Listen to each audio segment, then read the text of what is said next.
Bunyi You ombak can't yang escape ganas this. menghempas pasir pantai This yang wall panas is your membara. prison. Namun, jeritan seorang lelaki mengatasi bunyi ombak itu.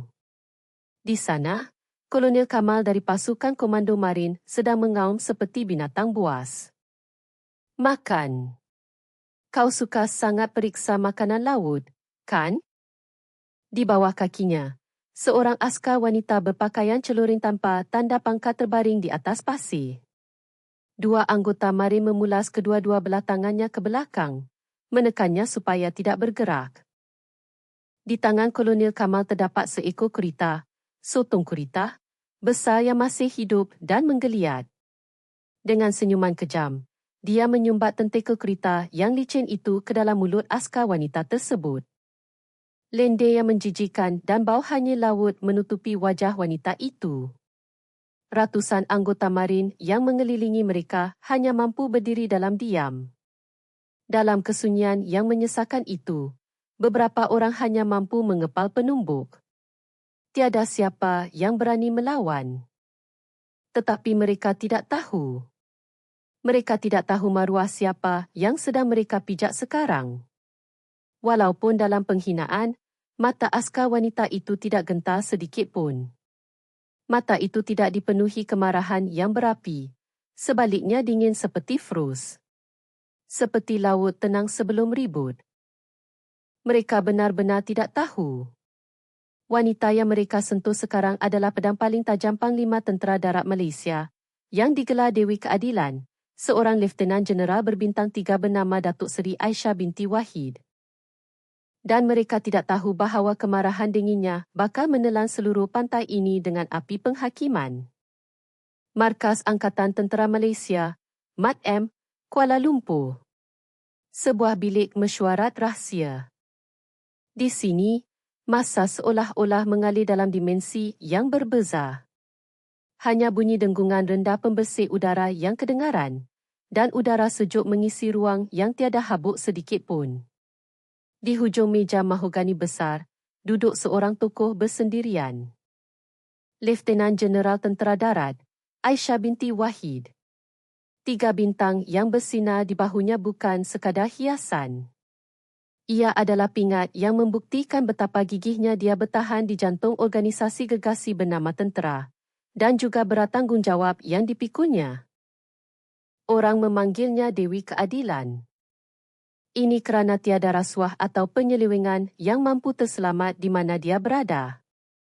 Baginya, kesilapan prosedur adalah musuh yang lebih berbahaya daripada peluru, kerana ia boleh membunuh lebih banyak askar. Dia tahu dengan pedi bahawa satu titik dakwat atau satu angka di atas kertas berkait rapat dengan nyawa ramai anak muda. Di hadapannya kini terletak satu laporan yang baru dicetak. Pada kulit muka depan, tertera tajuk laporan penilaian kesesuaian akhir bot pendaratan berkelajuan tinggi, Naga Laut 7 dengan tulisan tebal dan jelas. Laporan yang dicetak di atas kertas berkualiti tinggi itu seolah-olah menjeritkan kesempurnaan. Setiap halaman dipenuhi gambar berwarna dan graf data yang rumit. Dalam gambar, bot Naga Laut 7 membelah air putih dengan megah. Namun, dahi Aisyah berkerut sedikit. Jari runcingnya mengetuk meja secara perlahan tetapi berirama. Itu adalah tabiat halasnya apabila keraguan mendalam timbul. Semua ayat dalam laporan itu adalah pujian semata-mata. Keupayaan mobiliti hampir sempurna, keupayaan operasi tanpa celah dalam persekitaran ekstrem dibuktikan, peningkatan 150% berbanding model sedia ada. Ia seperti membaca risalah iklan kereta mewah. Terlalu sempurna sehingga tidak realistik. Peralatan ketenteraan adalah hasil kompromi. Ia adalah permainan zero sum di mana jika anda mendapat satu kelebihan, anda perlu mengorbankan yang lain. Tetapi laporan ini menggambarkan Naga Laut 7 seperti senjata legenda yang memiliki segalanya. Dia menutup laporan itu sebentar dan menghirup kopi yang sudah sejuk. Rasa pahit berlega di hujung lidah. Ingatannya melayang ke peristiwa mengerikan beberapa tahun lalu. Kes rasuah perolehan topi keledar kalis peluru. Di atas kertas, Topi keledar itu mempunyai pertahanan sempurna. Tetapi dalam pertempuran sebenar, topi keledar itu gagal menahan sepihan kecil, menyebabkan seorang askar muda mati sia-sia. Dia masih tidak boleh melupakan wajah ibu askar itu yang meraung di majlis pengebumian. Ketika itu dia bersumpah. Dia tidak akan membiarkan seorang pun askar mati kerana permainan kertas. Dia membuka semula halaman terakhir laporan itu. Di ruangan kelulusan, terdapat 2 tanda tangan yang jelas. Satu milik Kolonel Kamal bin Hassan, Komandan Latihan Marin. Tanda tangan yang diconteng tajam itu mencerminkan sifatnya yang angkuh dan kasar. Dia terkenal sebagai penganut fanatik ketuanan Marin dan sering menghina tentera darat sebagai kutu pejabat. Dan di atasnya, terdapat tanda tangan yang kemas namun bertenaga milik Brigadir Jeneral Che Daud, Komander Division 1 Marin.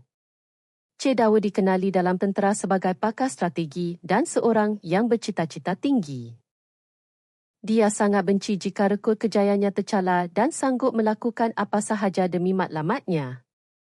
Dia adalah tokoh utama puak konservatif yang menekankan kebebasan marin dan menganggap pemeriksaan atau audit dari tentera darat sebagai campur tangan asing. Kewujudan 2 nama ini bersebelahan sudah cukup untuk menjatuhkan kredibiliti laporan ini ke tahap paling rendah. Mereka adalah jenis manusia yang sanggup memutarbelikkan kebenaran demi membungkus pencapaian mereka. Tepat pada masa itu, tablik keselamatan peribadi Aisyah menyala senyap. Satu mesej kecemasan yang disulitkan telah tiba. Pengirimnya adalah pemberi maklumat dalaman salah satu rangkaian maklumat yang dibina secara rahsia oleh Aisyah selama bertahun-tahun. Dia memecahkan kod rumit dan membuka mesej itu. Mesejnya pendek, tetapi isinya cukup untuk menghancurkan segala kata-kata manis dalam laporan itu. Tuan Jeneral, naga laut adalah keranda. Enjin kerap mati semasa kelajuan tinggi. Keretakan halus pada aloi badan kapal banyak ditemui. Terdapat bukti penggunaan komponen murah buatan luar untuk menjimatkan kos. Jika ia digunakan dalam operasi sebenar. Askar-askar sama seperti menaiki keranda yang terapung di laut. Tolong halang ini. Mata Aisyah menjadi dingin seperti ais. Jarinya yang mengetuk meja berhenti serta-merta. Nalurinya tidak salah. Ini bukan sekadar membesar-besarkan prestasi. Ini adalah penipuan gegasi yang mempertaruhkan nyawa ratusan askar. Rantaian rasuah yang besar melibatkan Kamal, Che Daud dan kontraktor pertahanan di belakang mereka tergambar jelas di matanya. Dia bangun mendadak dari kerusinya. Tiada masa lagi untuk duduk di bilik mesyuarat dan membelik kertas. Dia perlu melihat dengan mata sendiri. Keranda laut yang mereka dakwa sempurna itu. Dia menekan butang interkom. Suaranya keras dan dingin seperti keluli. PW1 Razak. Jawapan serta-merta kedengaran dari corong pembesar suara. Pegawai waran 1 Razak, pembantu setia yang sentiasa berada di sisinya. Ya, Tuan Jeneral. Saya bersedia. Dapatkan serta-merta kontrak perolehan asal Naga Laut 7 dan semua rekod transaksi kontraktor pertahanan berkaitan selama 5 tahun lepas. Kumpulkan pasukan audit khas dan arahkan mereka bersiap sedia. Jangan bergerak sehingga saya beri isyarat. Baik, Tuan. Saya akan laksanakan segera. Aisyah berhenti seketika. Matanya menyepit memandang langit biru di luar tingkap. Perang berdarah akan bermula tidak lama lagi. Dan Razak. Ya, Tuan Jeneral. Suaranya syarat dengan tekad dingin. Sediakan sepasang uniform celuring tanpa tanda pangkat. Jadikan saya kelihatan seperti staf logistik yang paling tidak menonjol.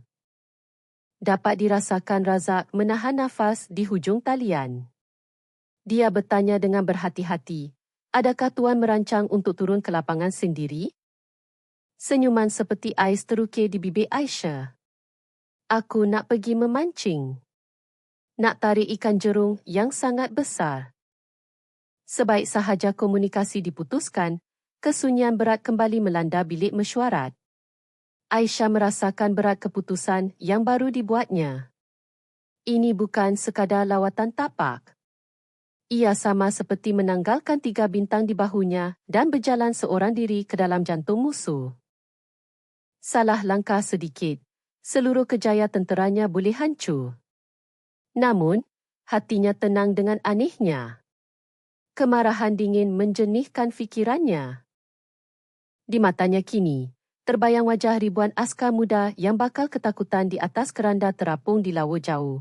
Lebih jelas daripada bahaya di hadapan matanya. Jika dia boleh melindungi mereka, 3 bintang ini boleh dibuang bila-bila masa. Tidak lama kemudian, kedengaran ketukan pintu. Tok, tok. Bunyi yang tepat dan terkawal. Itu Razak. Masuk. Pintu kalis bunyi yang berat terbuka hampir tanpa bunyi, dan Razak melangkah masuk. Di tangannya terdapat sepasang uniform celuring yang dilipat kemas dan sebuah beg dufil tentera yang kelihatan biasa. Dia berdiri tegak di hadapan meja Aisyah. Wajahnya tanpa ekspresi seperti biasa, tetapi matanya memancarkan kebimbangan mendalam. Dia adalah antara segelintir orang yang menganggap Aisyah bukan sekadar ketua, tetapi pemimpin yang sanggup diikuti hingga ke liang lahat. Razak teragak-agak sebentar sebelum bersuara berat. Tuan Jeneral, ini barang yang diminta. Aisyah mengangguk dan menunjuk ke arah beg dufil. Suaranya tetap tenang. Peralatan telah disediakan seperti yang diarahkan.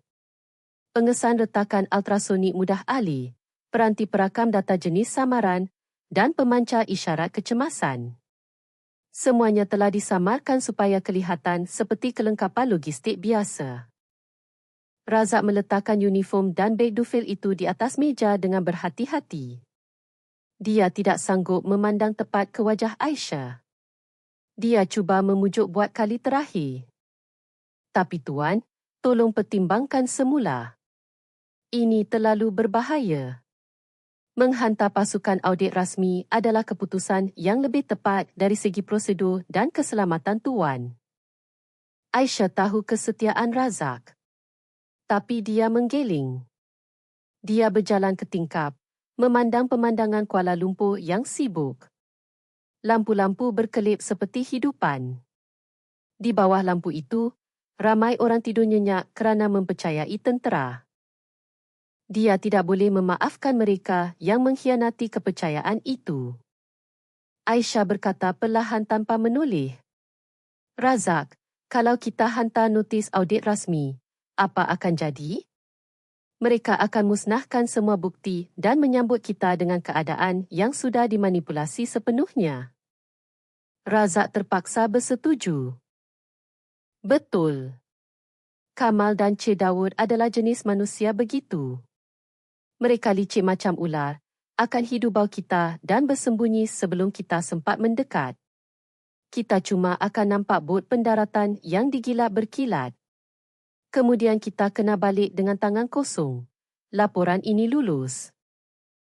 Dan akhirnya askar kita akan dihantar ke laut maut. Suaranya dingin mencengkam. Dia berpusing perlahan menghadap Razak. Matanya bukan lagi mata seorang jeneral. Ia mata pemangsa teratas yang mengintai mangsa. Aku kenal serang masa mereka leka, masa mereka paling tidak bersedia.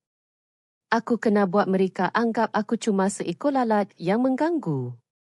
Baru aku boleh nampak wajah sebenar mereka, wajah jijik itu. Aku kena tengok sendiri keretakan tu, pegang sendiri besi murah tu baru aku puas hati. Kata-katanya mengandungi keyakinan mutlak yang tidak membenarkan sebarang bantahan. Razak tidak mampu berkata apa-apa lagi.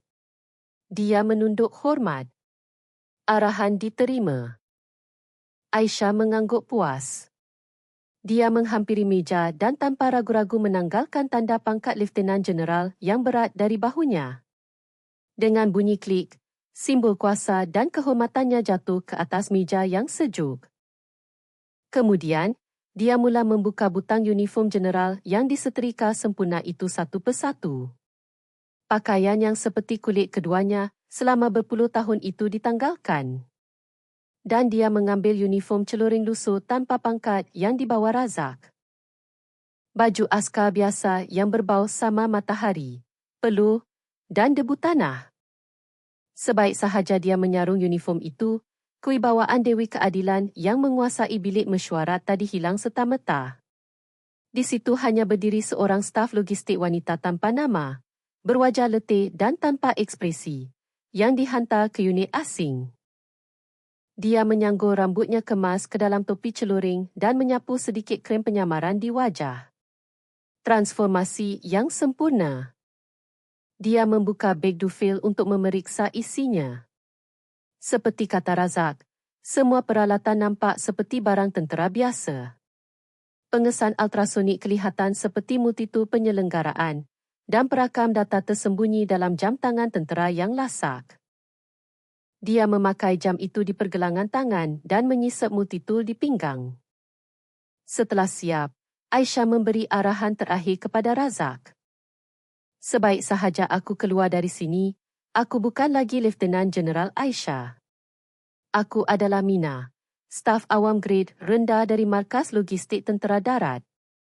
Aku cuma staf pelaksana yang dihantar untuk semakan silang senarai inventori sebelum latihan gabungan dengan Marin. Faham? Faham. Saya akan ubah semua dokumen serta-merta atas nama Mina. Tiada siapa di Mat M boleh tahu lokasi tuan sehingga saya beri isyarat. Kalau tiada kabar dari aku dalam masa 24 jam, hantar pasukan audit khas serta-merta dan aktifkan protokol keadilan. Keselamatan aku nombor 2. Dapatkan bukti adalah keutamaan. Faham? Faham, tuan. Suara Razak bergetar sedikit. Dia tahu apa maksud protokol keadilan. Ia adalah langkah terakhir yang menterbalikkan segala-galanya dengan premis kehilangan atau kematian komander. Aisyah menggantung tag nama tenteranya bersama sekeping logam kecil di leher. Aloi khas yang diasah nipis dan tajam. Insurans terakhir untuk situasi kecemasan. Dia menyandang beg dufil ke bahu dan berjalan tanpa ragu ke pintu. Sebelum membuka pintu, dia berhenti sebentar dan berkata kepada Razak, "Jaga tempat ni." Dengan ucapan ringkas itu, dia hilang ke dalam kegelapan. Lieutenant Jeneral Aisyah tiada di situ. Hanya ada Mina, staf tanpa nama yang menuju ke jantung rasuah gergasi. Langkah kakinya senyap menghilang di sebalik koridor. Kini, pemburuan sunyi demi penghakiman Dewi telah bermula. Trak tentera usang yang membawa Aisyah terhentak-hentak sebelum berhenti. Sebaik sahaja kenderaan berhenti, dia membuka pintu penumpang dan melompat turun tanpa ragu. Serta-merta, udara pantai latihan mesin menusuk ke dalam paru-parunya. Ia bau mentah yang jauh beza dari udara keruh bandar Kuala Lumpur. Bau garam yang dibawa angin laut melikit, debu pasir yang berterbangan di bawah matahari terik, serta bau diesel dan peluh yang bercampur aduk. But tentera Aisyah berbunyi kerak memijak pasir kering. Di hadapannya terbentang pantai yang luas. Cahaya matahari memecah di ufuk seperti serbuk perak, dan laut biru tua bernafas seperti hidupan gergasi, memuntahkan ombak yang menghempas pantai. Di pinggir pantai, berpuluh-puluh bot pendaratan berkelajuan tinggi model baru, Naga Laut 7, berbaris seperti raksasa keluli yang sedang menerima tabik hormat. Ia kelihatan megah seperti dalam gambar laporan. Namun, mata Aisyah menembusi di sebalik luaran yang gah itu. Pandangannya bukan pada cat yang berkilat, tetapi pada kemasan kimpalan yang halus dan bunyi tumpul yang dihasilkan apabila badan keluli itu dilanggar ombak. Dari jauh pun dia boleh merasakannya. Itu bukan bunyi gemerincing jenis keluli yang sihat. Ia bunyi bising yang tidak stabil, seolah-olah ada sesuatu yang sakit dan kosong di dalamnya. Kawasan itu mempamerkan dominasi marin sepenuhnya. Anggota marin dengan tag nama merah bergerak serentak mengikut arahan yang lantang. Kulit mereka yang sawo matang berkilat dengan peluh, dan mata mereka penuh dengan kepuasan dan kebanggaan yang suka ditemui pada askar tentera darat biasa. Mereka adalah tuan di sini, dan suasana berwaspada serta menolak orang asing dari luar tegang di udara. Aisyah membetulkan beg duffel di bahunya dan berjalan senyap menuju ke zon bot pendaratan. Kehadirannya serta-merta menarik perhatian. Uniform celuring hijau tentera darat sangat menonjol dan asing di tengah-tengah lautan warna tanah dan celuring digital marin. Bisik-bisik mula kedengaran. Tu apa tu? Tentera darat K? Tak ada pangkat pun. Mesti budak baru. Apa pasal ada perempuan kat sini? Datang berkelah K?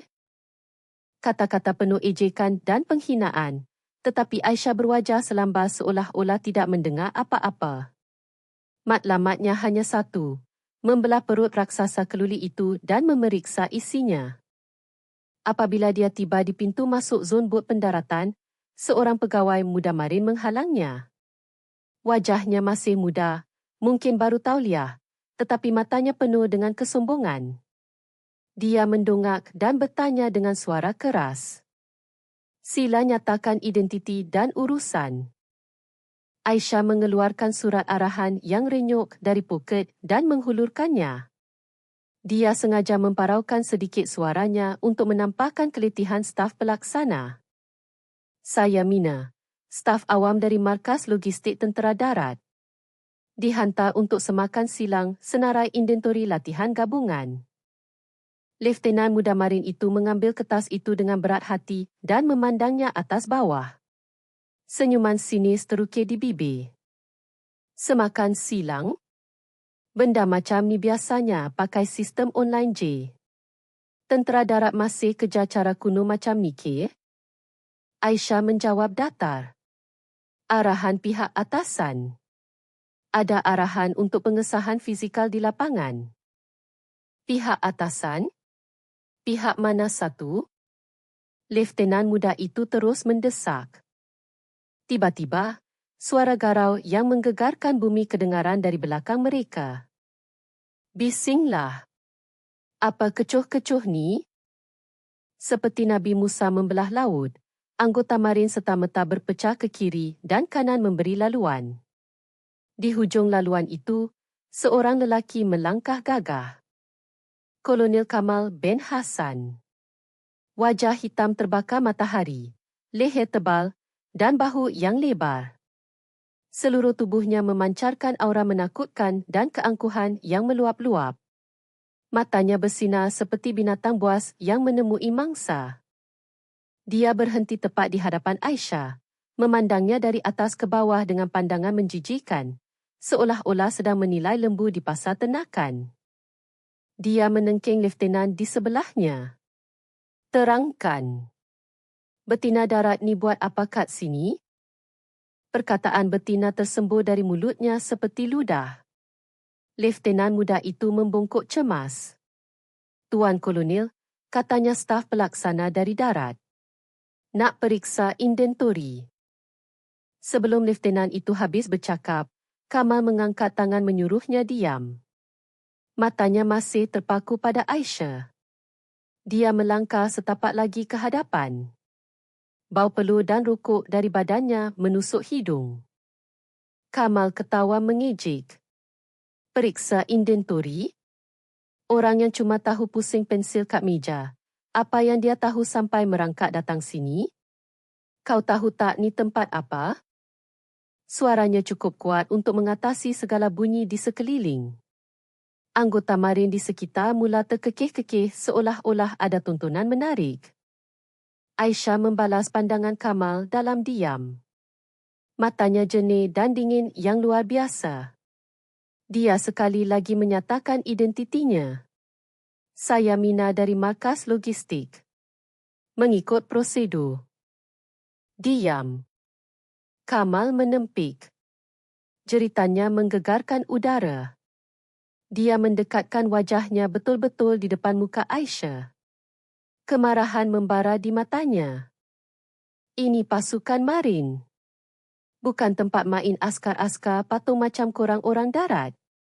Kau tak tahu apa itu ombak, betapa pedihnya air masin, betapa kejamnya pertempuran sebenar. Berani kau jejak kaki kat kawasan suci kami? Dia menunjal bahu Aisyah dengan kuat. Satu tindakan yang menghina. Lebih-lebih lagi perempuan. Gila ke apa? Entah-entah beza bedak dengan peluru pun kau tak tahu. Laut ni bukan tempat main patung untuk perempuan lembik macam kau. Berambus. Aisyah tidak berganjak walau seinci pun. Kakinya seperti pokok gergasi yang berakar jauh ke dalam tanah. Suara tenangnya bergema sekali lagi, kontras dengan kemarahan gila Kamal. Tuan pasti sudah simak surat arahan. Tuan Kolonel, saya perlu jalankan tugas saya. Kalau Tuan tak beri kerjasama, saya terpaksa lapor pada pihak atasan ikut peraturan. Perkataan pihak atasan membuat kening Kamal bergerak. Baginya, atasan bermaksud Brigadir Jeneral Che Daud, dan dia tahu Che Daud tidak mahu sebarang masalah timbul pada masa ini. Dia merenung Aisyah sebentar. Mata wanita tanpa pangkat itu anehnya begitu tenang. Biasanya, jika kolonel menengking sebegini, sesiapa pun akan ketakutan atau sekurang-kurangnya nampak cemas. Tapi wanita ini tenang seperti berada di pusat ribut. Ketenangan itu semakin menyakitkan hati Kamal. Kamal berdecit dan melangkah setapak ke belakang. Dia mendepakkan tangan ke arah anak buahnya dengan gaya berlebihan. Dengar semua. Tuan Puteri dari Darat sudi mencemaduli nak periksa peralatan kita. Tak tahu apa salah kita sampai kena layan tetamu agung ni. Sorakan dan ejekan meletus sekali lagi. Kamal berpaling semula ke arah Aisyah. Matanya memancarkan niat jahat. Baik. Kalau nak sangat periksa, aku bagi. Cubalah. Aku nak tengok berapa lama Tuan Puteri boleh tahan bawah matahari terik ni. Dia menunjuk ke arah sebuah bot pendaratan dengan dagunya. Mula dari sana. Tengok betul-betul. Jangan tertinggal walau sebutir habuk. Faham, Puan Mina? Dia menekan perkataan Puan Mina dengan nada sinis. Itu bukan kebenaran. Itu adalah pengisytiharan perang dengan niat jahat. Mari tengok sejauh mana kau boleh bertahan. Aisyah tidak menjawab. Dia hanya berjalan melepasi Kamal menuju ke bot pendaratan yang ditunjuk. Di belakangnya, pandangan hina Kamal dan anak buahnya menikam seperti berpuluh bilah pisau. Senyuman dingin yang sangat halus terukir di bibir Aisyah. Ya, gelaklah puas-puas. Keangkuhan korang skim bukti yang aku cari. Dia meletakkan tangan pada badan keluli bot pendaratan yang sejuk. Masa untuk hirisan pertama pembedahan penghakiman. Di hujung jarinya, retakan pertama yang bakal meruntuhkan tembok rasuah gegasi ini bermula. Aisyah membiarkan ratusan pandangan mengejek di belakangnya dan berdiri di hadapan badan gergasi Naga Laut 7 yang pertama. Matahari terik memanaskan plet keluli kelabu bot itu sehingga wap panas kelihatan naik. Dia menekan topi rimbanya dan mengeluarkan sarung tangan serta satu alat kecil dari beg dufil. Sekali imbas, ia nampak seperti multitool biasa. Tetapi ini adalah pengesan ultrasonik mudah alih tercanggih yang hanya digunakan oleh makmal analisis teknologi MAT-M. Mata tersembunyinya yang boleh melihat hingga ke tulang keluli. Kolonel Kamal memeluk tubuh memerhatikannya dengan wajah angkuh, seperti pengarah jahat yang sedang menonton lakonan pelakon amatur. Pegawai-pegawai marin di sekelilingnya berbisik sambil ketawa. Dia buat apa tu? Keluarkan mainan K? Nampak gaya macam makcik kutek besi buruk J. Ejekan mereka sayup-sayup kedengaran di telinga Aisyah, bercampur bunyi ombak, tapi fokusnya tidak goyah. Dia menyentuh badan bot perlahan-lahan dengan tangan bersarung untuk merasai getaran halus dan tekstur. Tangan yang sudah memegang senjata dan peralatan selama berpuluh tahun adalah sensor yang lebih sensitif dari mana-mana mesin. Dahinya berkerut sangat sedikit. Dia dapat merasakannya. Di sebalik permukaan yang sepatutnya licin, ada rasa asing. Seperti tumor yang bersembunyi di bawah kulit sihat. Tanpa berlengah, dia menghidupkan pengesan. Bunyi dengung halus kedengaran dan cahaya biru malap keluar dari hujung alat itu. Dia melekapkan pengesan ke permukaan badan bot dan menggerakkannya perlahan. Pada skrin jam tangannya, graf data rumit yang mengimbas bahagian dalam keluli muncul secara masa nyata, real time. Graf hijau yang stabil tiba-tiba bertukar merah dan melompat gila di satu titik. Bip bip bip. Amaran berbunyi tajam. Mata Aisyah bersinar dingin. Jumpa. Pada skrin, garisan halus seperti sarang labah-labah kelihatan jelas. Mikrokrak. Retakan mikroskopik. Dari luar nampak elok, tapi tulang keluli itu sedang mati akibat retakan yang merebak seperti sel kanser. Dalam keadaan begini, jika bergerak laju atau kena hentakan kecil, badan bot boleh patah dua sekelip mata seperti ranting kering. Ini bukan bot pendaratan, ini keranda besi. Dia mengeluarkan kapur putih khas dari pinggang dan menanda X tepat di kawasan retakan. Kemudian dia bergerak lagi. Tidak lama kemudian, amaran berbunyi lagi di tempat lain. Dia menandanya lagi. 1, 2, 3.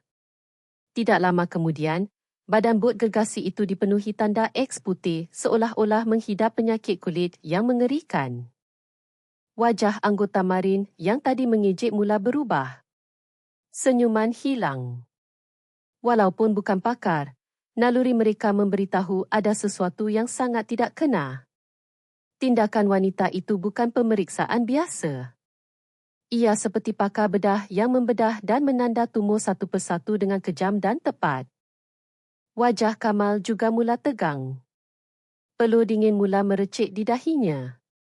Dia tak tahu apa alat itu, tapi keyakinan wanita itu dan tanda putih yang bertambah membuat jantungnya berdegup cemas. Dia cuba berlagak tenang dan menjerit. Hei, kau buat apa tu? Siapa suruh konteng peralatan mahal orang? Aisyah tidak menjawab. Dia selesai memeriksa bahagian luar dan membuka hitch, pintu, bilik enjin, jantung bot pendaratan itu. Dengan bunyi geseran logam yang ngilu, pintu terbuka, memuntahkan haba panas dan bau minyak yang meloyakan. Tanpa ragu, dia menyusup masuk ke dalam bilik enjin yang gelap dan sempit. Di dalam itu seperti neraka kecil. Udara kotor, minyak di mana-mana. Haba dari enjin diesel gegasi menyesakkan nafas. Tapi Aisyah sudah biasa. Dia menyalakan lampu suluh dan menyuluh segenap pelusuk enjin. Perkara pertama yang dilihatnya ialah muncung penyuntik bahan api, fuel injection nozzle. Dalam kertas kerja, ia sepatutnya komponen buatan Jerman grade terbaik. Tapi di depannya ialah komponen murahan dengan kemasan kasar dan logo yang sedikit berbeza. Tiada ukiran negara pengeluar. Sekali pandang pun tahu ia barang tiruan dari China untuk rendahkan kos. Dia menekan butang pada jam perakam datanya. Sinaran imbasan merah dari lensa jam mengimbas permukaan komponen itu. Cijik. Data bahan, kekuatan dan jangka hayat dianalisis serta-merta. Keputusannya mengerikan. Alloy grade rendah tak ikut spesifikasi. Ketahanan tak sampai 30% berbanding yang asli. Risiko meletup tinggi jika enjin panas. Dia menyimpan semua data. Dia memeriksa pam penyejuk, ombuh, piston, rod penyambung. Semuanya sama. Kebanyakan komponen utama diganti dengan barang tiruan murah. Kesan alat pertukangan baru jelas kelihatan pada skru. seperti kejar doktor palsu yang kelam kabut. Ini jenayah jelas. Seseorang telah sunlap baja tentera dan meletakkan nyawa askar di atas neraca timbangan. Kemarahan Aisyah membuat seperti lada, tapi wajahnya kekal dingin. Dia merakam semua bukti, mengambil gambar dan video. Jam tangannya kini menjadi peti simpanan dosa mereka. Berapa lama masa berlalu? Aisyah keluar dari bilik enjin dengan badan berminyak dan basah lencun dengan peluh. Suasana pantai sudah berubah sepenuhnya. Ejekan hilang, diganti kesunyian berat dan gelisah. Semua orang menanti tindakannya. Kamal tidak lagi memeluk tubuh. Dia menggigit bibir cemas dan meluru ke arah Aisyah. Suaranya bergetar menahan marah dan takut. Kau buat apa kat dalam tu? Cakap cepat apa kau nampak. Aisyah mencampakkan sarung tangan berminyak ke tanah.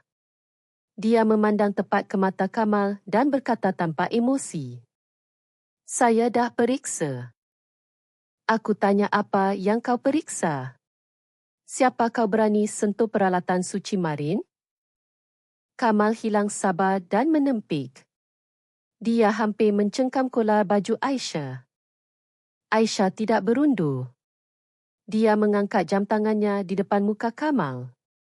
Skrin kecil itu memaparkan senarai berpuluh fail data dengan amaran merah. Tuan Kolonel nak simak sendiri? Pentadburan retakan badan kapal, analisis komponen enjin, senarai komponen tak ikut spesifikasi. Saya dah rekod semuanya dengan sangat terperinci. Suaranya perlahan, tapi lebih menakutkan dari sebarang jeritan. Jantung Kamal seolah-olah berhenti. Wajah Kamal pucat lesi. Dia sedar itu bukan ugutan kosong. Wanita ini tahu segalanya. Rahsia yang mereka simpan rapi, dibongkar oleh betina tak bernama ini dalam beberapa jam. Jika bukti ini sampai ke atas, tamatlah riwayatnya. Bukan saja kejayanya, malah Brigadir Jeneral C. Daud dan kontraktor pertahanan di belakang mereka, seluruh rantaian rasuah akan tercabut. Ketakutan melumpuhkan akalnya. Hanya satu perkara dalam kepalanya, hentikan dia. Jangan bagi bukti itu keluar. Ketika itu, Aisyah mengalihkan pandangan dan berjalan ke bot kedua sambil berkata, sekarang, mari kita periksa bot seterusnya. Ayat itu menjadi pencetus. Mata Kamal menjadi merah. Tali kewarasannya putus. Dia bukan lagi kolonel marin. Dia binatang yang terdesak. Betina ni memang nak mampus. Kamal menuding ke arah Aisyah dan meraung kepada anak buahnya di belakang. Tunggu apa lagi? Tangkap betina tu sekarang. Arahan itu jelas. Tapi anggota marin teragak-agak.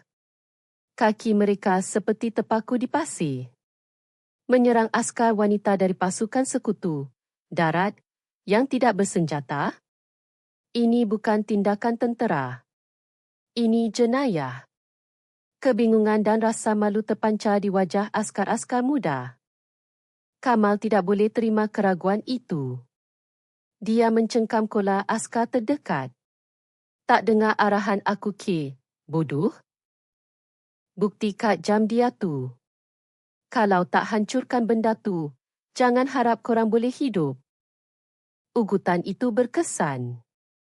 Ketakutan terhadap hukuman atasan mula menguasai mereka. Dua askar yang paling setia dan nampak lurus bendul akhirnya mengetak gigi dan melangkah ke depan. Mata mereka bukan lagi mata manusia, tapi alat yang menurut perintah. Aisyah tidak lari. Dia berdiri tegak memandang dua bayang yang mendekat. Tiada ketakutan, hanya ketenangan dingin seorang penganalisis. Tangkap. Dengan jeritan terakhir Kamal, dua anggota marin menepak Aisyah serentak.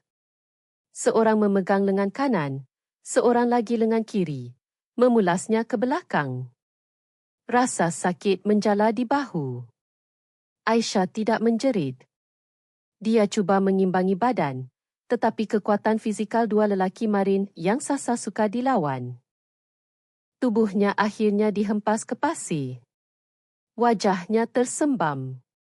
Pasir masin masuk ke mulut. Ratusan marin lain menahan nafas. Kesunyian ngeri menguasai pantai. Mereka mahu berpaling, tapi tak mampu. Mereka saksi dan juga subahat. Kamal berdiri di hadapan Aisyah yang melutut, tercungap-cungap. Dia memandang ke bawah dengan senyuman kemenangan yang herut. Dia belum puas. Dia mahu merobek maruah wanita ini. Dia mahu wanita ini menyesal seumur hidup kerana berani mencabarnya. Matanya tertangkap sesuatu. Sebuah baldi berisi hasil tangkapan laut yang dibawa askar untuk makan malam.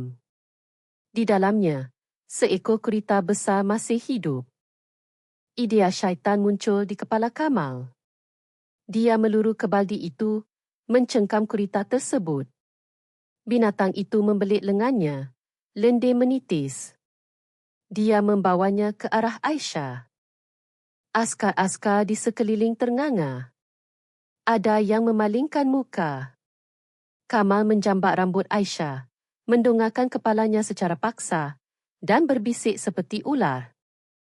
Kau suka sangat periksa barang laut, kan? Memandangkan kau nak sangat tengok isi perut kami, apa kata kau rasa produk istimewa marin ni dulu? Aisyah tidak bersuara, hanya merenung Kamal dengan mata berapi. Mata tu masih hidup, ya? Bagus.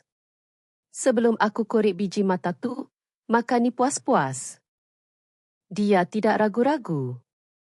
Dia menyumbat gurita yang menggeliat itu ke wajah Aisyah, memaksa masuk ke dalam mulutnya. Sensasi mengerikan menguasai saraf Aisyah. Bau hanyir, lendir, daging sejuk yang hidup memaksa masuk ke kerongkong. Tentakel melekat di pipi dan dalam mulut, menyedut kulitnya. Nafasnya tersumbat. Hidung dan mulut tertutup. Ketakutan mati lemas menyerang. Orang biasa pasti sudah panik dan pingsan. Tapi Aisyah berbeza. Otaknya menjadi semakin dingin dalam situasi ekstrim. Ingatan latihan tahanan perang, siksaan air, waterboarding dan tekanan psikologi melintas di fikiran. Berbanding neraka itu, ini cuma gurauan jijik. Dia tidak melawan rasa takut, dia menerimanya. Dia menahan nafas. Paru-parunya sudah terlatih luar biasa. Dia boleh tahan. Yang penting bukan bertahan, tapi mencari detik serangan balas. Dia menganalisis kedudukan Kamal, kekuatan dua askar yang memegangnya. Askar kanan lebih kuat, askar kiri nampak gementar dan tidak stabil. Dia mengira pemboleh hubah seperti superkomputer. Kamal menyangka Aisyah akan menyerah. Dia menjerit kepada anak buahnya, "Tengok ni. Ini nasib betina darat yang berlagak. Siapa berani lawan marin? Ini balasannya." Tepat pada saat dia melang penuh angkuh, saat kewaspadaannya hilang sepenuhnya. Di mata Aisyah, api neraka mula marak. Segala penghinaan ini adalah bahan bakar untuk detik ini. Masa untuk tunjukkan kemarahan Dewi Keadilan. Sekarang.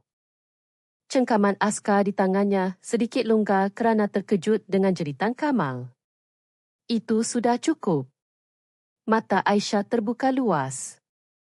Bukan lagi mangsa, tapi pemangsa. Gerakan pertama adalah letupan. Dia mengecutkan otot diafragma dan perut, kemudian melepaskannya serentak. Seperti udara termampat, tekanan hebat membuat dari kerongkong. Puah. Gurita gegasi itu tersembur keluar dari mulutnya seperti peluru meriam, tepat menghentam muka Kamal. Lendir dan dakwat hitam bersepah, tentakel melekat menutup mata, hidung dan mulut Kamal. Ark. Apa ni?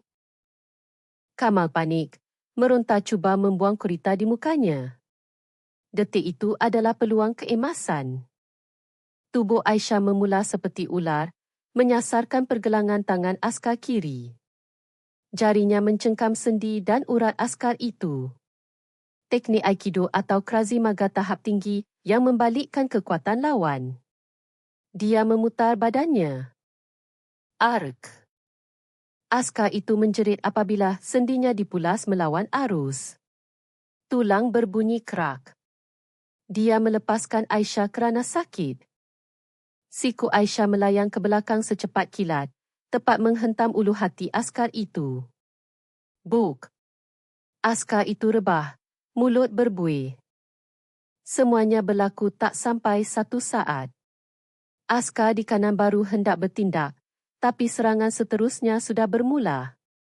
Aisyah menjadikan askar yang tumbang sebagai paksi, memutar badannya rendah. Kasut butnya menyepak tendon Achilles askar kanan. Askar itu hilang imbangan, terruyung ke depan. Serta-merta, Aisyah melompat bangkit, memutar badan dan tapak tangannya menghentam rahang askar itu dari bawah ke atas. Kerak. Bunyi rahang pecah. Askar itu terpelanting ke belakang seperti kayu tumbang, pengsan serta-merta.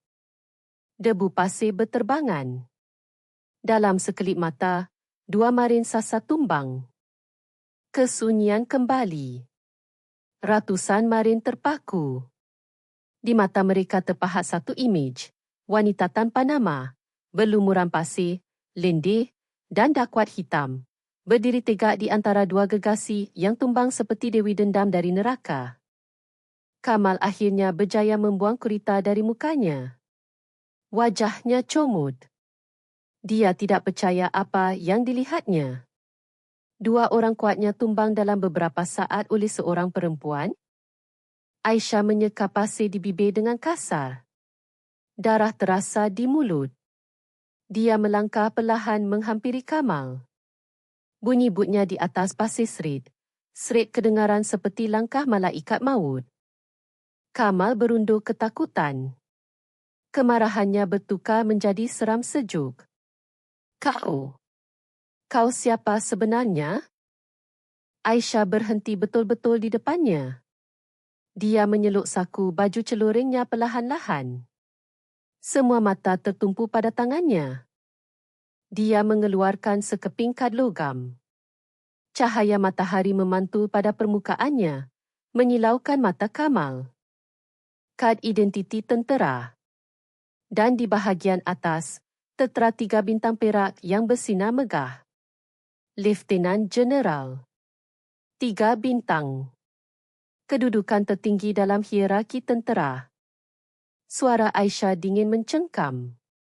Bukan lagi suara kerani letih, tapi suara komander yang memerintah puluhan ribu tentera. Dia menghalalkan kad itu ke muka Kamal. Kolonel Marin Kamal bin Hassan. Kau baru saja menyerang pegawai atasan kau secara fizikal. Mata Kamal terbeliak hampir terkeluar. Dia memandang silih berganti antara gambar di kad dan wanita di depannya.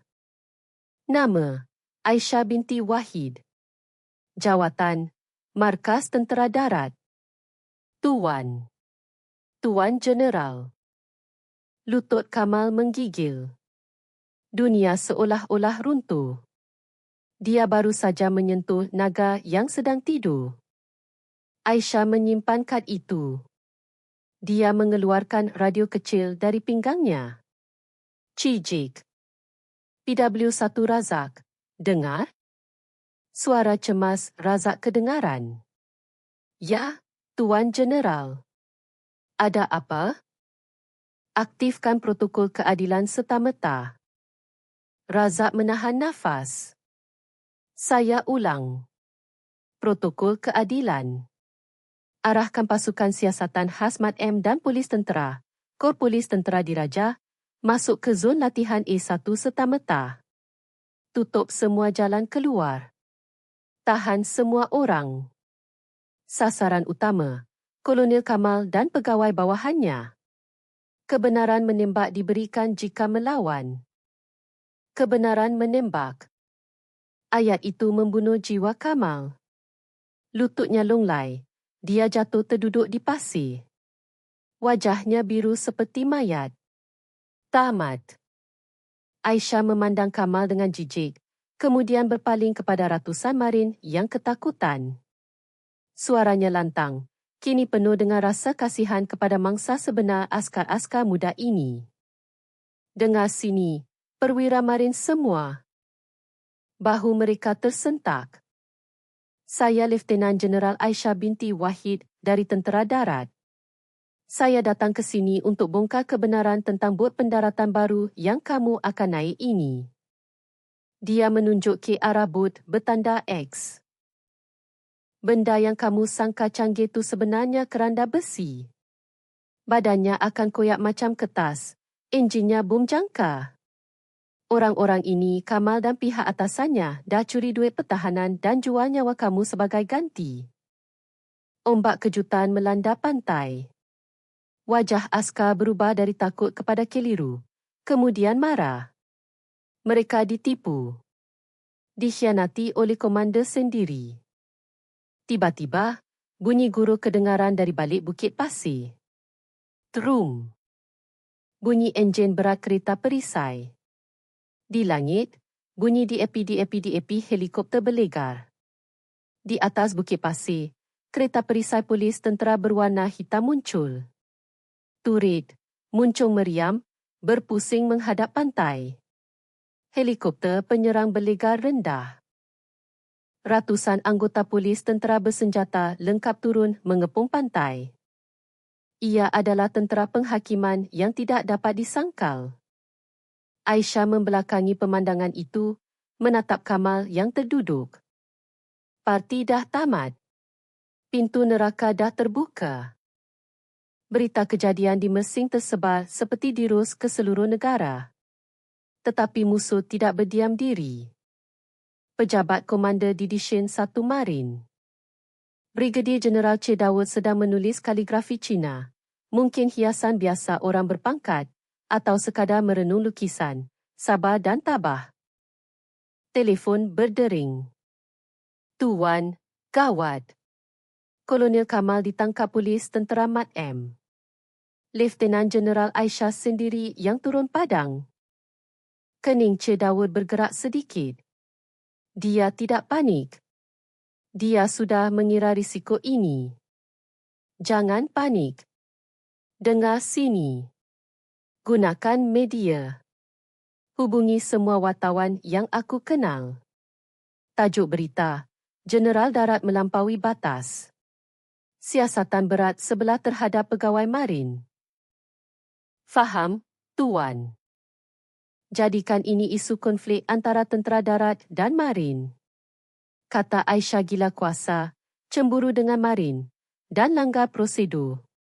Dan suruh isteri Kamal buat sidang media, menangis kata suami dia difitnah. Faham? Baik, Tuan.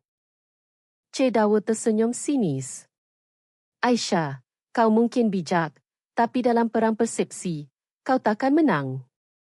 Kau tentera, tapi aku ahli politik dalam baju tentera. Malam itu, di pusat komando sementara di Mesing, Aisyah melihat tabletnya. Terkini, Jeneral Darat ceroboh ke marin, isu keganasan timbul.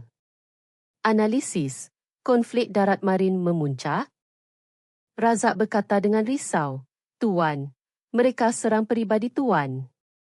Mereka alihkan isu dari bot rosak ke isu prosedur dan jantina Tuan. Aisyah ketawa kecil. Dah agak. Cik Dawud, si musang tua. Perang ni tak boleh menang dengan bukti saja. Kena menang hati rakyat. Tekanan memuncak. Aisyah dipulaukan. Orang ramai mengkritiknya sebagai ratu gila kuasa.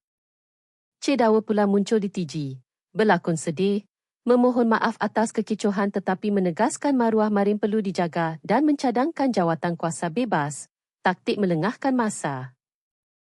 Aisyah tahu dia perlukan satu langkah terakhir. Langkah skakmat. Dewan Persidangan Kementerian Pertahanan, Kuala Lumpur. Sesi pendengaran dalaman tergempar. Aisyah duduk bersendirian di kerusi tertuduh.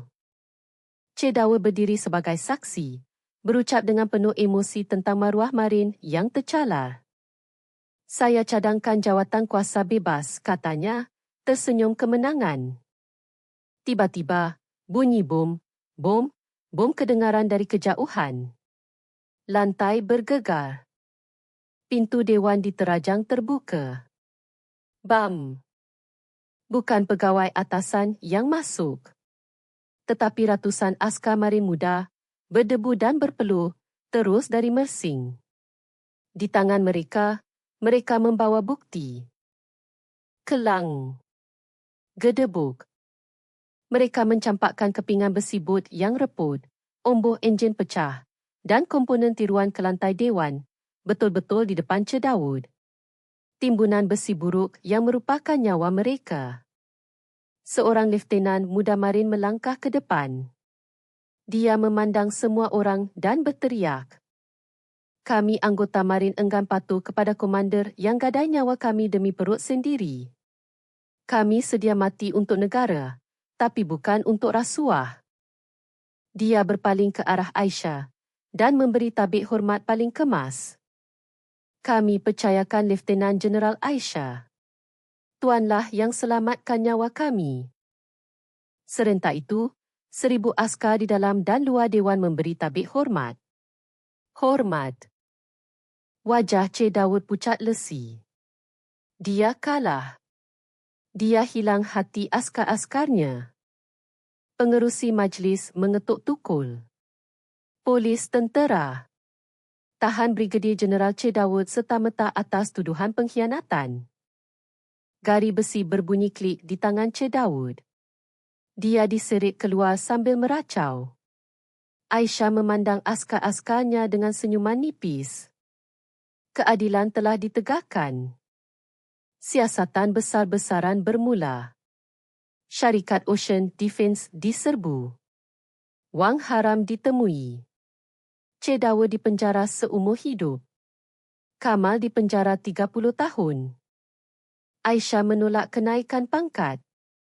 Dia meminta satu perkara sahaja, benarkan saya dan askar-askar ini periksa semula semua peralatan dari awal. Sampai mereka puas hati.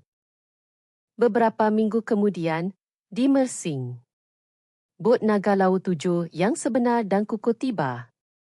Aisyah berdiri di atas dek bersama Leftenan muda itu, minum kopi panas. Semua sempurna, Tuan, kata Leftenan itu. Bagus. Latihan sebenar bermula sekarang. Tetapi itu bukan satu-satunya barah dalam tentera. Hutan belantara Greek, Perak. 2 minggu sebelum kejadian. Bunyi plap, pelap. Bunyi penyuduk mengaut simen basah bergema ngeri di tapak pembinaan yang gelap. Gelak ketawa kejam kedengaran. Seorang wanita yang diikat dan mulutnya disumbat, dicampakkan ke dalam lubang tiang dinding yang belum siap. Cecair kelabu sejuk dan berat simen konkret dicurah masuk tanpa belas kasihan. Dari buku lali, ke lutut, hingga ke dada. Di luar dinding, seorang lelaki menghisap cerut, memerhati puas. Padan muka. Kubuh konkret yang sempurna untuk perempuan bermulut murai. Dia memberi isyarat. Anak buahnya menuang baki simen dan meratakan permukaan dinding. Kedap sepenuhnya. Tidurlah dengan nyenyak, meja Zulaika. Semuanya gelap. Tetapi wanita di dalam kubuh konkret itu tidak putus asa. Di dalam but tenteranya, ada kepingan logam kecil. Dia menggerakkan kakinya dalam simen yang kian mengeras, menggesir logam itu pada batu untuk mencipta percikan api. Kilas balik, 2 minggu lalu. Bunker Mat M. Satu lagi mesyuarat. Isu, Pangsa Puriwira, perumahan tentera baru di kem pedalaman yang dilaporkan tidak selamat. Pemberi maklumat kata Kolonel Jauhari, Komander Brigade Jurutera K-11, songlap duit besi tiba tulang, rebal dan guna besi murah dari China. Jauhari dikenali sebagai raja kecil di sana, kejam dan ada 5 orang kanan digelar 5 anjing. Tiada audit yang berjaya tembus. Seorang Brigadir Jeneral wanita bersuara. Saya akan pergi. Brigadir Jeneral Datin Zuraida. Graduan terbaik wanita pertama Maktab Tentera. Gelarannya Sri Kandi. Saya akan menyamar sebagai Meja Zulaikha, pegawai keselamatan bangunan dari Markas Logistik. Sendirian. Rancangan diluluskan. Kem Brigade Jurutera K11, Greek. Zuraida, sebagai Meja Zulaikha, tiba. Kolonel Jauhari menyambutnya dengan angkuh. Datang juga perempuan ni. Ingat, ni tempat jantan bekerja, bukan tempat letak pasu bunga. Zuraida membalas sinis. Saya datang nak tengok betapa bersihnya tempat kerja tuan. Zuraida menyiasat tapak pembinaan Pangsapuri Wira. Dengan pengetahuan kejuruteraannya, dia menemui pelbagai kecacatan. Besi tak cukup, simen cair, penebat dinding mudah terbakar. Dia menekan Jauhari setiap hari. Jauhari mula menyebarkan fitnah. Perempuan tu naik pangkat sebab jual badan, katanya kepada askar-askar. Zuraida dipulaukan dan diejek lucah oleh bawahan. Tapi dia tidak peduli. Dia menemui satu nama syarikat, binaan Teguh SDN BHD. Syarikat hantu milik isteri Jauhari. Inilah kuncinya. Malam kejadian. Zuraida menyelinap masuk ke tapak pembinaan jam 2 pagi untuk mendapatkan sampel besi tiba tulang dari tiang utama. Dia menggerudi dan memotong besi itu. Besi itu nipis dan berkarat. Bukti kukuh. Tiba-tiba, lampu limpah menyala. Siapa tu? Jauhari dan 5 anjing mengepungnya. Dah lama aku perhati kau, tikus, kata Jauhari. Zuraida melawan. Walaupun dikeroyok 5 lelaki bersenjata kayu dan paip besi, dia berjuang seperti singa betina. Tapi dia kalah jumlah.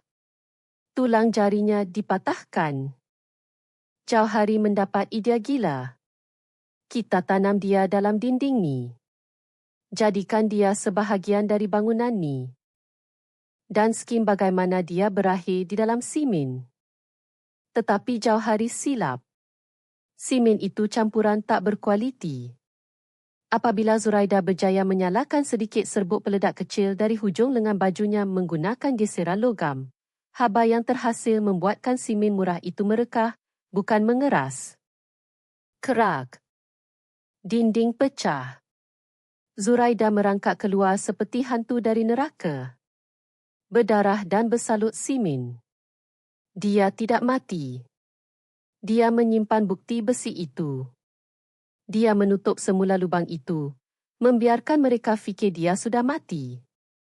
Keesokan harinya, Jauhari mengumumkan Meja Zulaikha hilang. Mungkin jatuh gawung. Kemalangan. Dia berpesta. Zuraida bersembunyi di sebuah rumah tinggal, merawat luka sendiri. Dia menghubungi Kapten Khairul, orang kepercayaannya. Analisis besi ini. Dan pancing PW2 bakar, salah seorang anjing yang anaknya sakit. Tawarkan bantuan perubatan kalau dia serahkan buku akaun rahsia Jauhari. Perangkap dipasang. Hari Perasmian Pangsapuri Wira. Majlis Gilang Gemilang. DIPHD, termasuk Lieutenant Jeneral Datuk Ishak, Ketua Bahagian Logistik, dalam atasan Jauhari. Jauhari berucap bangga di pentas. Bangunan ini lambang keringat kami. Selamat dan kukuh. Tiba-tiba, pembesar suara bergema. Selamat dan kukuh? Bangunan yang dibina atas tulang manusia? Semua tergamam. Dari pintu masuk, Zuraida berjalan masuk. Memakai pakaian istiadat No. 1 Brigadir Jeneral yang lengkap. Bersih, berwibawa, 1 bintang di bahu. Hantu? Jauhari menggigil. Zuraida naik ke pentas. Pasukan khas menyerbu masuk. Skrin gegasi menayangkan video Jauhari memukul Zuraida dan menanamnya hidup-hidup, dirakam oleh pasukan Khairul dari jauh. Rakyat menjerit ngeri. Kolonel Jauhari, kata Zuraida. Aku dakwa kau atas tuduhan pecah amanah, khianat negara dan percubaan membunuh pegawai atasan. Jauhari menjadi gila. Dia mengeluarkan pistol, cuba menembak Zuraida. Zuraida bergerak pantas, menepis pistol itu, mematahkan tangan Jauhari dan menghempasnya ke lantai dalam 3 saat. Dia mengacukan pistol ke kepala Jauhari yang terbaring, tapi tidak menembak. Dia mencampak pistol itu. Penjara lebih sesuai untuk kau. Kau akan hidup tengok bangunan ni dirobohkan. Jauhari dan Lieutenant Jeneral Ishak ditangkap. Epilog. Pangsapuri Wira dirobohkan. Tapak itu dijadikan taman peringatan. Zuraida, seperti Aisyah, menolak tawaran politik. Dia kembali bertugas sebagai askar biasa.